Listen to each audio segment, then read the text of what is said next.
So I thought we'd start our time of sung worship singing quite an old song, actually. It's a song that Jack Hayford wrote. Great Bible teacher, Jack Hayford, great man. And he came over to England in 1977, which was the time of the anniversary of the coronation.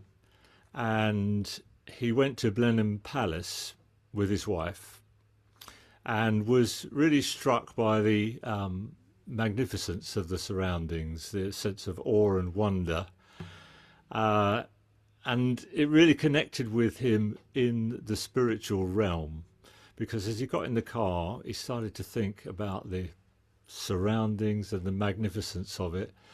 And out came this song which we're going to sing, which really declares the magnificence and the wonder of the God that we worship. I'm going to follow that up with another song that was written in a car, actually, but that's another story. Majesty, worship His majesty. Unto Jesus be glory, honor, and praise. Majesty, kingdom, authority flows from His throne unto His own. His anthem raise. So exalt, lift up on high the name of Jesus. Magnify, come glorify Christ Jesus the King.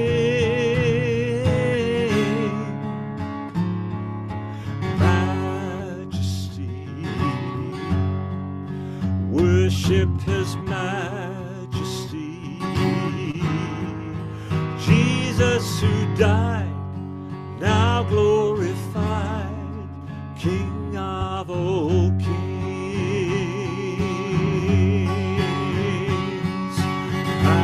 Majesty, worship His majesty.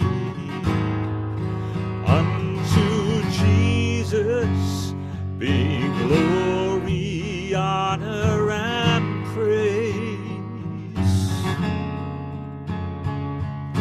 Majesty, kingdom, authority flows from His throne unto His own. His anthem raise. So exalt, lift up on high the name of Jesus.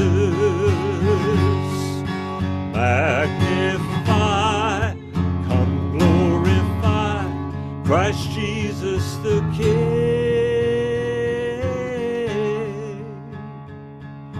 Majesty, worship His majesty. Jesus who died, now glorified, King of all kings. Sing it one more time, shall we? Majesty, worship His majesty. Unto Jesus be glory, honor, and praise. Majesty, worship, authority flows from His throne, His own, His anthem raise. So exalt, lift up on high the name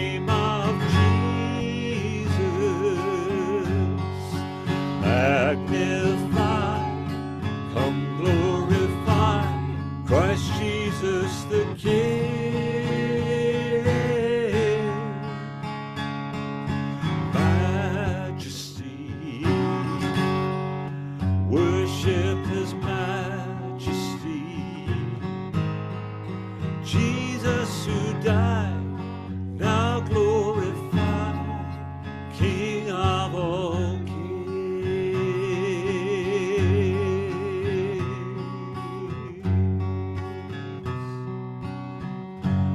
Oh, hail the Lamb, enthroned on high, His praise shall be our battle cry. He reigns victorious, forever glorious. His name is Jesus. He is the Lord. Oh, hail the Lamb, enthroned on high. His praise shall be our battle cry. He reigns victorious, forever glorious. His name is Jesus. He is the Lord. He is the Lord. He is the Lord.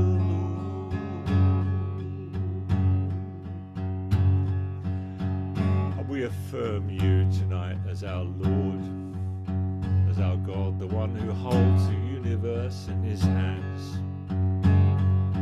The cosmos, before time began, you were there speaking. And all through history, you rule and you reign. Over the wars, over the disharmony, over the strife.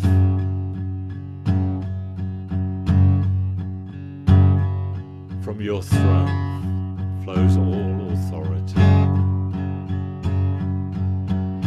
You reign victorious, forever glorious. Your name is Jesus. You are the Lord. You are the Lord. You are the Lord. You are the Lord.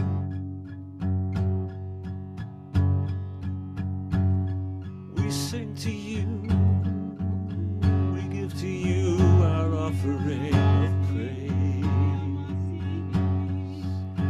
We lift our voice together in harmony.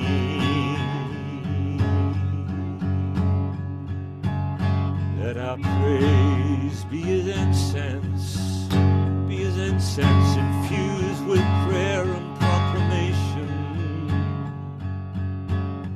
Let our praise be as incense rising to you. Holy One, Holy One.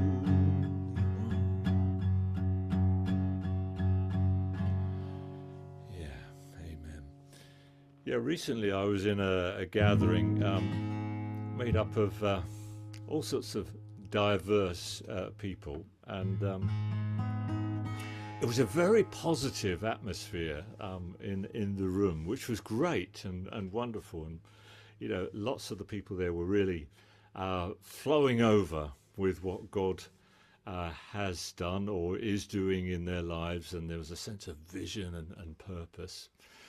But after a certain amount of time, the leader said, so many great things are happening, so many great things are happening.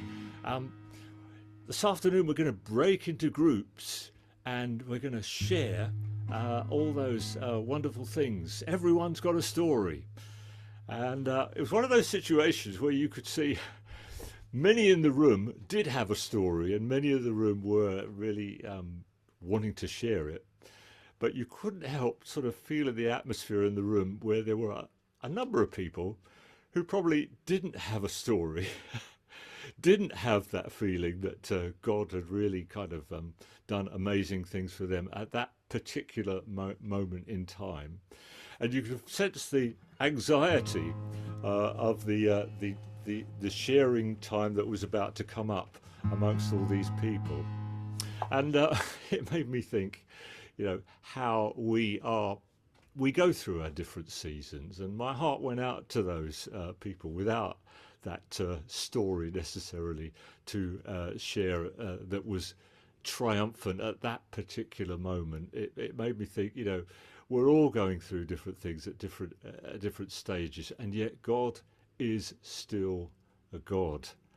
And while I reflected on that, I was thinking about, spiritual warfare, that one of the greatest things that we can do is say, even in my difficulties, even in my circumstances, you still are God and your love endures forever. The musicians were out front proclaiming that very fact as they went into battle. You are God and your love endures forever. Anyway, it made me want to write this song, which is very, very simple, and it'll be coming up on the screen.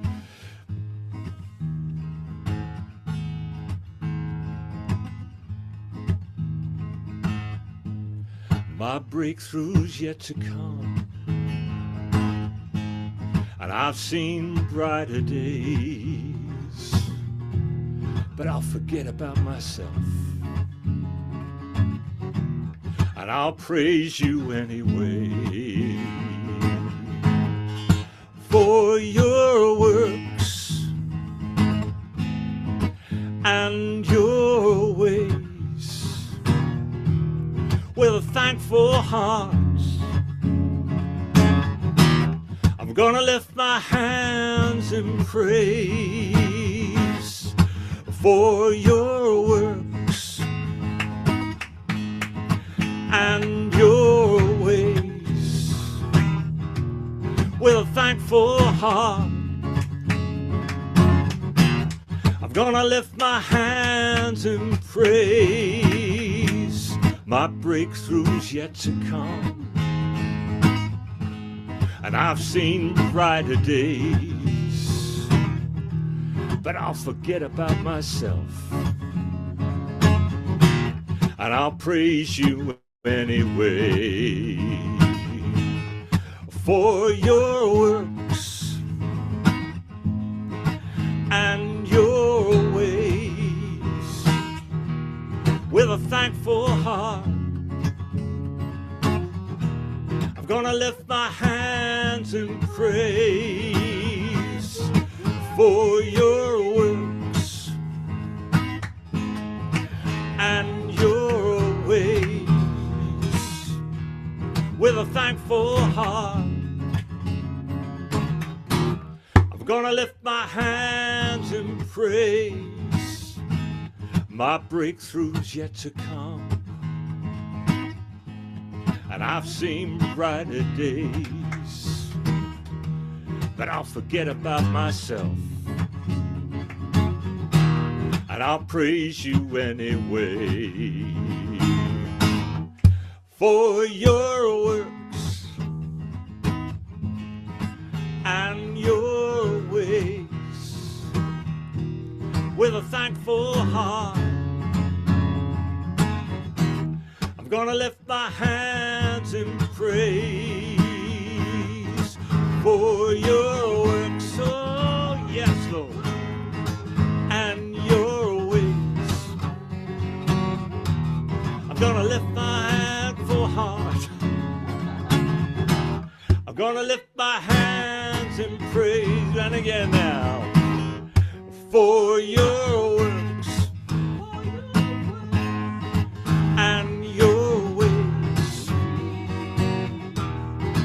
thankful heart. I'm gonna lift my hands and pray one more for your works and your ways with a thankful heart. I'm gonna lift my hands and praise.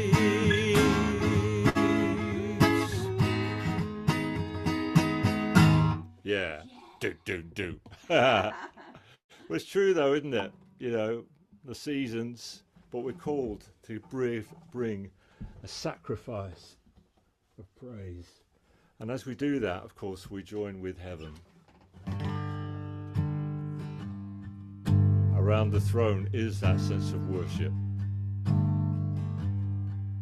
1,000 generations falling down in worship to sing the song of ages to the Lamb. And all who've gone before us and all who will believe will sing the song of ages to the Lamb. Your name is the highest, your name is the greatest, your name stands above them all thrones and dominions, all powers and positions, your name stands above them all. And the angels cry, holy, all creation cries, holy, you are lifted high, holy, holy forever. Hear your people sing, holy, to the King of Kings, holy, you will always be, holy, holy forever.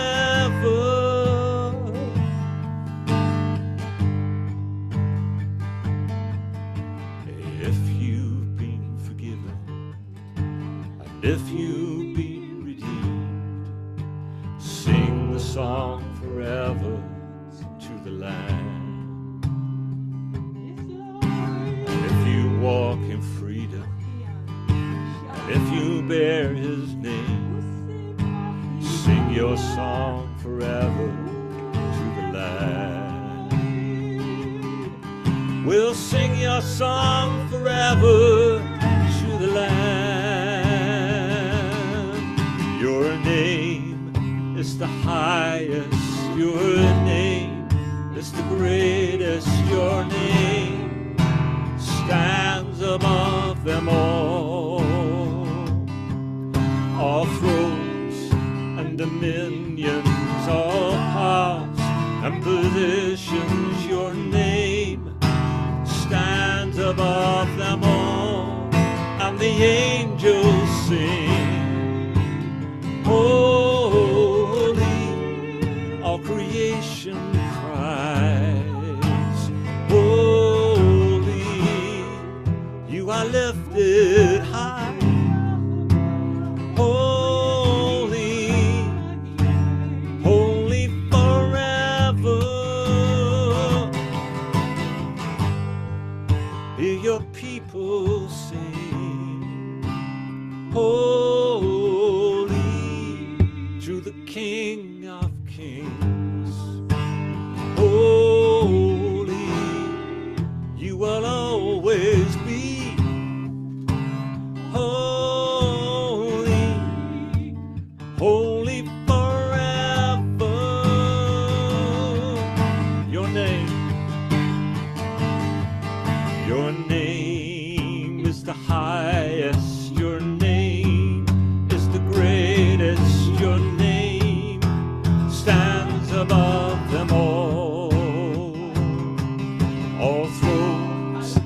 dominions, our powers and positions, your name stands above them all, and the angels cry, holy, your creation cries, holy, you are lifted high, holy, holy forever.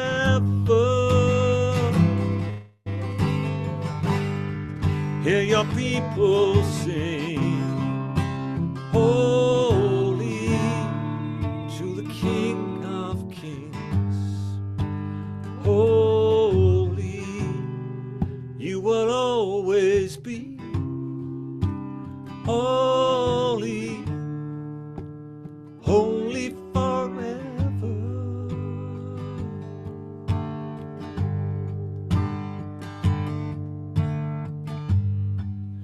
Holy forever.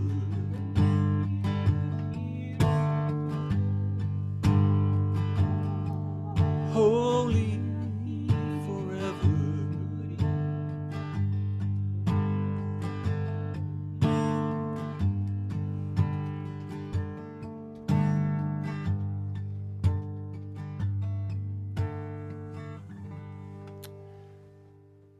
All your people cry, holy. I get inundated with stuff on Facebook, different texts and different verse images and statements, some good, some bad. But there was one that struck me the other day, and it was like a big round table, and medieval times, all these different knights gathered around the table representing the different groups of the church. There was the charismatic, there was the Greek Orthodox, there was the Catholics, and they were all laying down their sword at the table. And I thought, what a profound statement that makes, because these are days where God's true church needs to rise up as one. All the angels cry holy, all the people cry holy, and it's made up of many different varieties and many different styles and many different shapes and sizes. However, we are all united in purpose and calling, and perhaps I could finish our little sort of worship set by singing a song which it's taken a long time to write. Actually, it's been around a long time, but I think finally I finished it.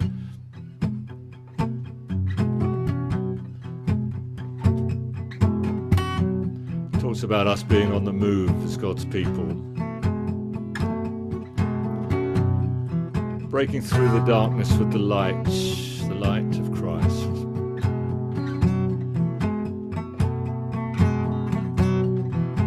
It says, march with your banners unfurled, spread the news all over the world.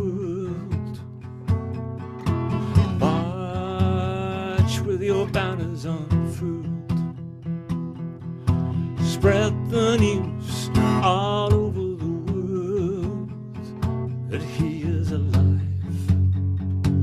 He is alive. On the third day, resurrection filled the air. Yes, the stone was rolled away. He is risen, death is beaten, and He lives evermore. Go tell of His love, go tell of His love. March with your banners unfurled, spread the news all over the world. March with your banners unfurled, spread the news all over the world, that He is alive, He is alive. From the Father he brought heaven down to earth and revealed the heart of God. With compassion, speaking wisdom, bringing hope to the poor.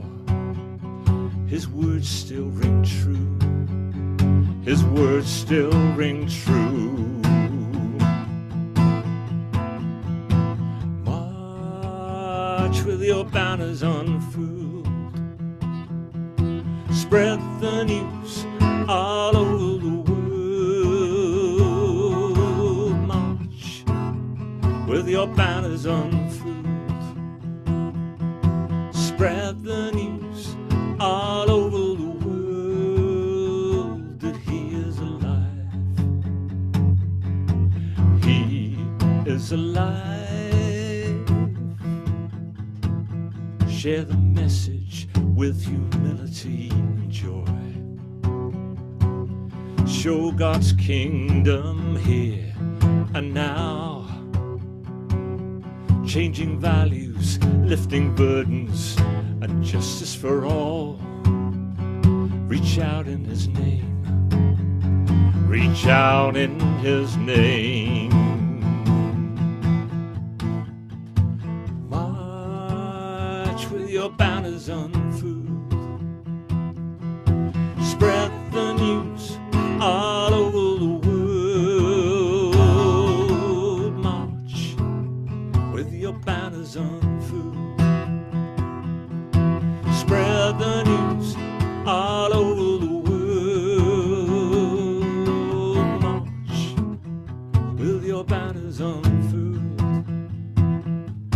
Spread the news all over the world. March with your banners unfurled. Spread the news all over the world that he is alive. He is alive.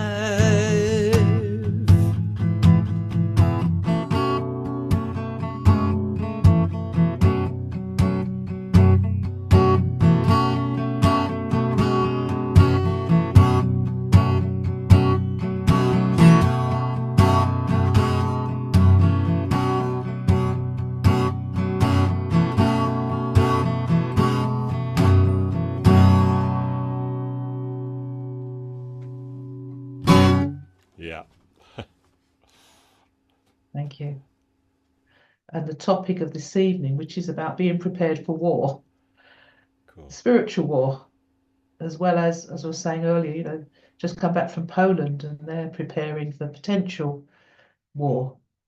So war is in the air. It always has been. Spiritual war has always been in the air, but certainly in Europe, most European governments are up in their defence budgets and preparing for potential war. And there's always a war chest in any government for that, going back down the ages. But this week in particular, we are remembering VE Day. Not celebrating, remembering. But before VE Day, there was a year when something else happened called D-Day. And D-Day was really the turning point in the war that had been going on for many years. So it's a bit like us. Here we are. The war has already been won. Jesus has already won the war. But we're still living in that tension where we're not yet at the end. We're still continuing to fight, even though the victory's won. It's a mystery. So I'd like to put some thoughts out and maybe others can add to them. It's really more of a teaching, but I've been studying this for some weeks. In fact, since 2019, the Lord told me to study what was happening in Europe in 1936. I won't go into that now, but there was an awful lot going on that you can see that some people were seeing things and other people were seeing what they wanted to see, but there was a lot going on. There's not time tonight, but just to say, Spiritually, we need to be prepared as well, whether or not we face actual war. Certainly in Europe, they're preparing for it. So in war, there are battles, and the battles happen at different times and different places. The spiritual war started from the beginning of creation. There was a war in heaven. And the Bible says there'll always be wars and rumors of wars. And that's where we are now.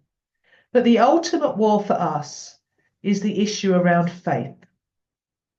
Whatever we face, faith is the issue. What will we believe? Who will we believe? From the beginning to end, it's an issue of faith. In the garden, did God really say? Romans 1:17, for in the gospel, the righteousness of God is revealed, a righteousness that is by faith from first to last.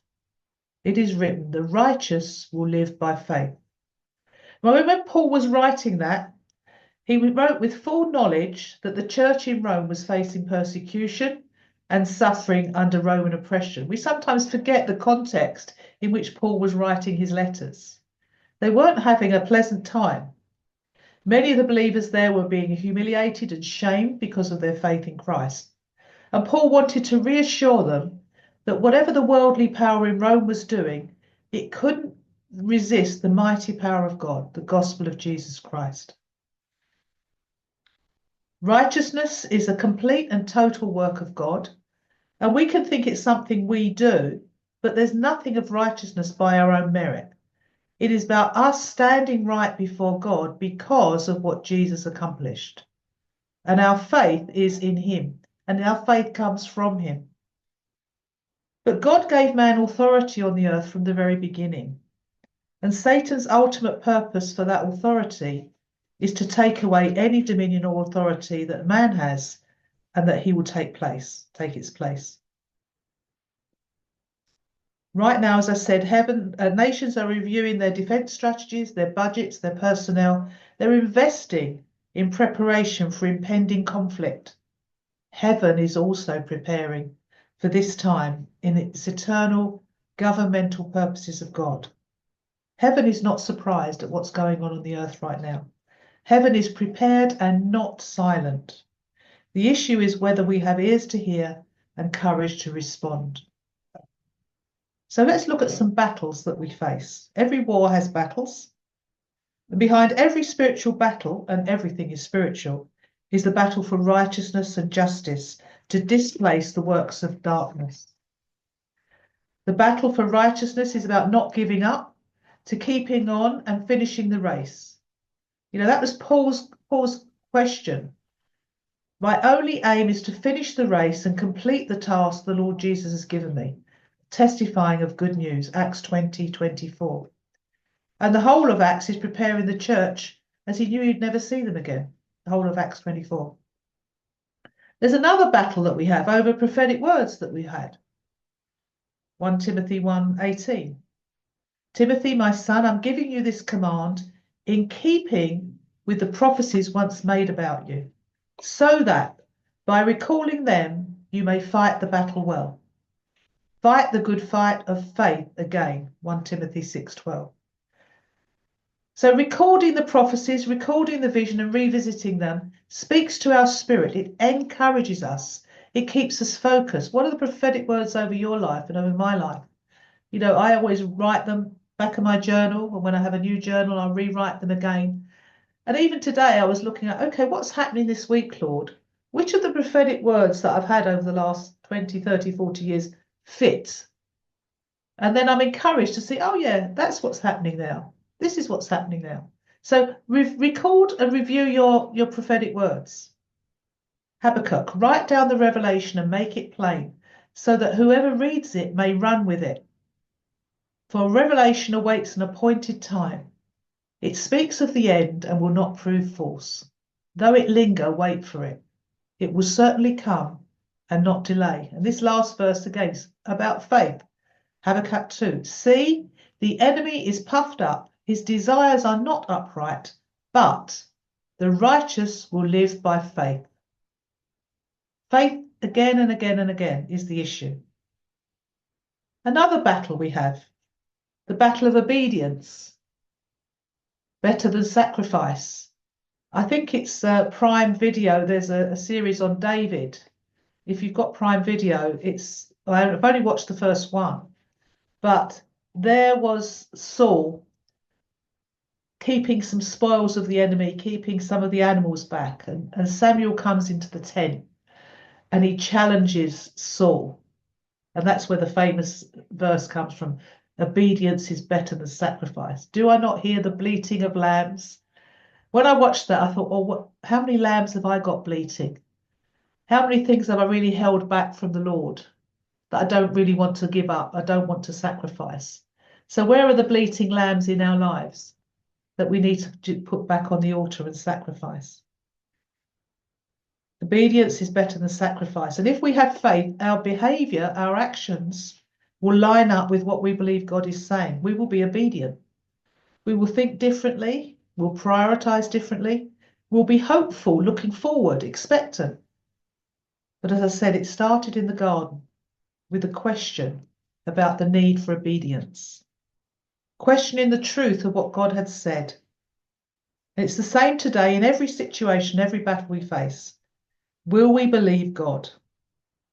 See, the enemy, I know he's the father of lies, but when he was in that garden, he wasn't directly presenting a lie.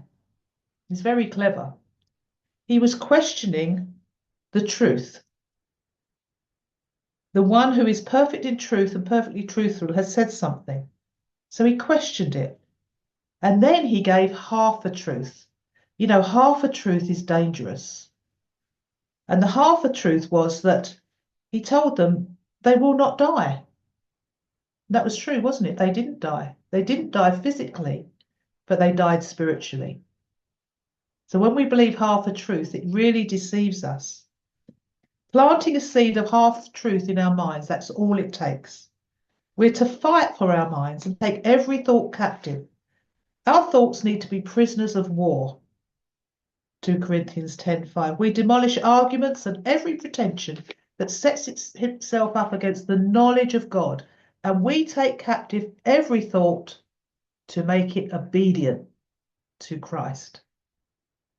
So we can fight the war of faith, choosing to believe God. We can choose to deal with our unbelief as sin that it is, because unbelief is sin. Romans 14:28. Whoever has doubts is condemned if he eats, because the eating is not from faith. He's talking about whether they should eat animals that have been sacrificed. But whatever does not proceed from faith is sin. Now we can't possibly live like that except by the Spirit of God in us. We can't possibly live our lives by faith, but we're meant to be the sons of God who are led by the Spirit of God. Jesus said, when he comes back, will he find faith on the earth? Luke 18:18. That's shocking. It suggests there's a possibility that he won't find faith because we have free will choice. The power of faith for us is not the gift of faith, but in agreeing with what God says. We need to agree together in faith. Matthew 18:19. If two of you on earth agree about anything you ask, it will be done for you. For where 2 or 3 come in my name, there I am with them. So we've looked at some battles. What is the battleground that we're in? Well, there's 3 battlegrounds, really. The world, the flesh, and the devil. The world. The world has a narrative. It's always telling us what to believe. It's telling us what is the truth. The media has a narrative. Political and religious opinions inform that narrative. They may have some truth, but they are not the truth. The message in the world and the church is so polarized at the moment of extreme opposition to what they believe is the truth. Jesus said, beware the leaven of Herod and the leaven of the Pharisees. Herod, political power. Pharisees, religious power. Leaven, yeast, works its way powerfully through the dough, through us, when we take positions of political or religious alignment. God spoke to me recently through reading David, 1 Samuel 17, how David overcame and killed the lion and the bear. And God said to me, he wants us to overcome religious and political spirits trying to control us. They are our lion and they are our bear. We need to overcome and kill the lion and the bear in our life, in our minds, taking those thoughts captives. Are we going to believe the world's narrative or the word? We need the prophetic more than ever in this season. The prophetic bringing spiritual intelligence, information from heaven about how to navigate challenges facing the church. And we need apostolic wisdom, those that are leadership gifts that can direct us. Wisdom, authority to identify and implement kingdom strategies. I'm not talking about on the platform saying, "Thus saith the Lord, here's the latest prophetic word." I'm talking about people who prophetically see strategically and they work with others who can build strategically. That could even be in a household or a house church or a region. It doesn't necessarily mean on a platform in a church. God always provides those who see and hear and lead. Question is, will we be led? We know the verse about putting on the armour of God, Ephesians 6, the sword of the Spirit, which is the word of God. It's not the world's narrative, it's the word of God. Next battleground we've got is the flesh. You can't cast out the flesh, you have to kill it. Three spirits that infiltrate the church. The spirit of Cain, remember the story of Cain and Abel? That's a religious spirit with jealousy. It kills, it's murderous. The religious spirit is a murderous spirit. 2 Corinthians 3:6, the letter or the law kills, but the spirit gives life. Then there's the spirit of Korah, the rebellion against authority. Authority and responsibility are given by God for the good of others. They're a privilege to hold, and we have to have authority over our own lives, but also under authority that God has put over us. Ephesians 5:21, submit to one another in the fear of the Lord. Matthew 8:9 tells the story of the faith of the centurion. We're back to faith again. For I myself am a man under authority, with soldiers under me. He was in authority, he was under authority, but he also recognized Jesus' authority. And you know what? Jesus was amazed at that, and he called him out for his faith. It says in verse 10, when Jesus heard this, he was amazed and said to those following him, truly, I tell you, I've not found anyone in Israel with such great faith. So Jesus aligned faith with being under authority. That's an interesting concept. We could perhaps discuss that further. And what I felt recently with various elections, we had some local elections here last week in the UK, and I sense the enemy is increasingly provoking rebellion through a spirit of anarchy. Initially through polarization of opinion and misinformation, and then ultimately the equivalent of civil war. You know, we believe we've got democracy, but democracy is just a concept, and it only works if there's a respect for whatever the majority decision is. Any majority decision means there will be a minority one, and a minority are required to comply with that decision. We are now in a post-democratic society, having the form of democratic judgments, but increasing resistance with rebellion and ultimately anarchy. You know, whenever a decision is made, there's always someone protesting or a group protesting against that decision. So democracy requires us all to comply, to be under authority. I'm not saying that's right or wrong, but we don't actually have democracy. We have the majority judgments. Another spirit that we have to face is the spirit of Balaam. Compromise, merchandising the anointing for unrighteous gain. You can look up Balaam later. That's where what comes to mind in, let's say, the church is where I've even had people say they charge for prophecies. You can actually pay for a prophecy. You can go online and get a prophecy. That worries me. And then other people will send many, I call them begging letters. You might call it, you know, sponsorship for ministry. But it concerns me that where is faith?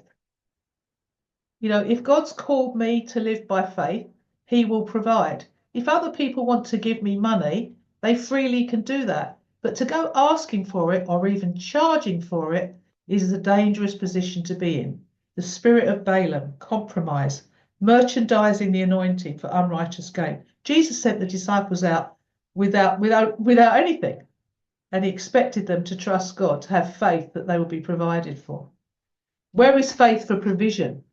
Because the economy is in a dangerous position.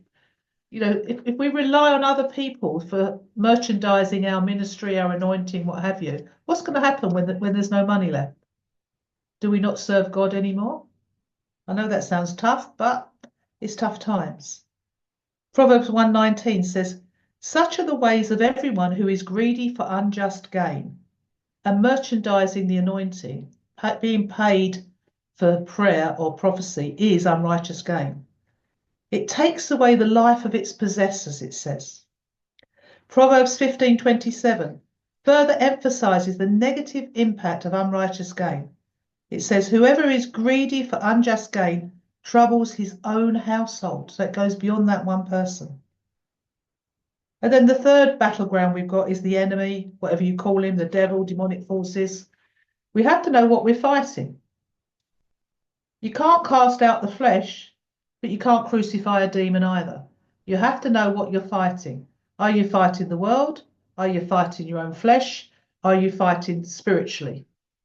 The enemy, whatever you call it. God anointed Jesus with Holy Spirit and with power to destroy the works of the devil. The demonic is still there. But sometimes I think people think deliverance is like Pac-Man, the Pac-Man game, where you shoot the demon and it disappears completely. They are created beings. They're going to go somewhere. You're not playing Pac-Man with the enemy. You've got to be very careful what you're dealing with. You've got to use the right authority and be in authority. Jesus went around doing good. That was his war plan. That was his war strategy. Doing good, healing the sick, freeing people from the demonic. That's his war strategy. That's our war strategy. He disarmed the powers and authorities, Colossians 2:15, made a public spectacle of them, triumphing over them by the cross. But they're still there. We're between D-Day and VE Day. We're still having to overcome. Power resides with someone. It resides in heaven with God, and it resides on earth with God's children. Christ in us, the hope of glory. We hear his word and we do his will. That's our weapons of warfare. We're not dealing with equal powers of good and evil. So D-Day to VE Day. Another year of bloody warfare between those two events. Fighting not with swords and guns today, but with prayer and sacrificial love. We're between D-Day and VE Day. VE Day is coming, but in between we need to occupy until he comes. The story in Luke 19, the parable of servants being given different amounts to take care of until the owner returns. We've been given our part, our purpose, our time and our season. And like David, we're to serve the purposes of God today. Jesus' prayer that his Father's kingdom would come, Matthew 6, recognizes that God's will on earth requires those given on authority on earth to agree, to pray, to pay the price, to live according to the will of God and not what the flesh wants. It's about agreement and engagement in warfare. I read a really interesting article on someone called Shlomo Shamir. He was the Israeli commander of the Defense Forces in 1948. They had to quickly put together a military force. And to me, this speaks to the church today. Many places around the world are talking about table church. In one way, what we do in Restoration House is table church, where people are gathering around tables and they're being church with food, with fellowship, in smaller groups. I'm not saying they don't go to bigger churches, but that's what's happening. What's happening? Table church is emerging in many different forms. And when I read about Shlomo Shamir, it reminded me of how these table churches are forming, how Restoration House formed. So it says this: during the sudden need for Israel to quickly establish a military force, Shlomo Shamir formed a brigade within a week. It was formed out of an underground movement of people, working in small units where everybody knew each other, a brotherhood. They created battalions with soldiers from diverse backgrounds. In the same battalion, there were some veterans, some new immigrants, and others, but it was important that the officers were recognised by all the troops, authority and identity. And I thought that was genius. You know, within a week, they formed a military company. Within a moment, God can form us into whatever we need to be for this new time and season. If we're to be a table church, which I actually think that we'll be moving more and more into table churches, or whatever that means. You could call them house churches, you could call them home groups, but it's going to be lots and lots of small gatherings together that will also form wider gatherings. But that sense of diverse backgrounds coming together, being together for one purpose and knowing what authority is operating. His authority and whoever's in authority at that moment. We need to watch the narrative that we're listening to right now. Just like in a time of war, propaganda is everywhere. The enemy's propaganda is everywhere. What narrative are we listening to? Right now, we need to take up our own authority. To be, as Dave's song was, an army of ordinary people. But the difference between this army is every soldier is already dead. You can't be in this army unless you're dead. So what we mustn't do in this time of war, and I suppose it's the same for any soldier that goes into war, we can't fear dying. You have to be ready to know that death might come, but we're already dead. The Christian life is about dying with Christ and rising again.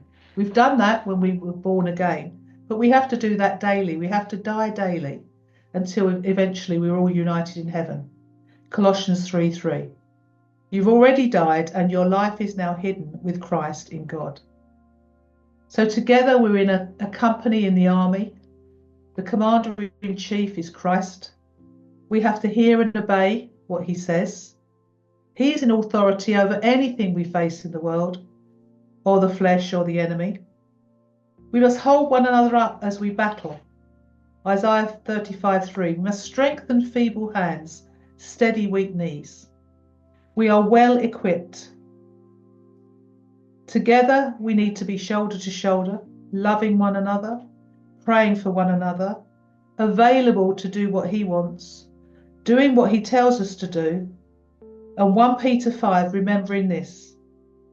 Be self-controlled and alert, for your enemy prowls like a roaring lion, looking for someone to devour. Resist him, stand firm in the faith. And here we are again, faith from the first, faith to the last. Amen.